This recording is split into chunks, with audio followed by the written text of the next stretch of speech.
Pero mira, xente que desenrolou moi ben a súa página, a súa marca persoal, podemos citar lucenses todos eles, a Silvia Jato, presentadora e modelo de Lugo, Julio Otero, periodista nacida en Monforte, Marta Rivera, escritora e periodista tamén lucense, María Mayoral, escritora mindoniense, Cristina Castaño, actriz villalbesa, Luz Airado, escritora vilalbesa, Abraham Cupeiro, constructor e multiinstrumentista, tal como cita na súa web, Sarriano, el, Héctor López, o noso cociñeiro aquí en Lugo, chef, cociñeiro non, chef, Diego Anido Seijas, coñecido por Diego As, artista en Lugo tamén.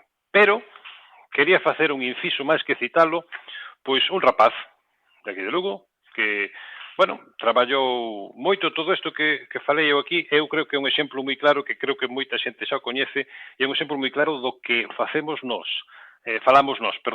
Aderezou perfectamente todo isto con honestidade, paixón e constancia. Ollo, sobre un sector que apenas tiña relevancia. Despois non me digades que os sectores son difíciles. Creou tendencia e é un exemplo a seguir na súa progresión impresionante. Eu refírome a Guido Álvarez Parga, máis coñecido como Guido Guía. No seu ámbito, empezou en Lugo, un ámbito moi pequeniño, xa está pola provincia e por gran parte de Galicia. Sobre todo, de feito, polo que teño visto, despertou recelos e protestas, sobre todo no colectivo de guías turísticos, en referencias a si tiña favoritismo por parte de certas entidades. Ben, eu non teño datos para valorar se hai favoritismo ou non, a Guido non o coñezo persoalmente, tampouco teño ningún interés de hablar con el para que se entenda e quede claro, simplemente falo como exemplo do que se fixo, do que estamos a falar neste programa, pero seguín de preto a súa evolución porque xa apuntaba o éxito fai moito tempo, e quixen comprobar, pois, efectivamente, pois isto ia ser así. E ten éxito, é que o fai moi ben, e o que fai, tal como fai, normal despertar envexas, porque é un bo síntoma de que se faz as cousas ben, vas a que teñas xente que teña pois envexas, non? Porque quere decir que o estás facendo ben.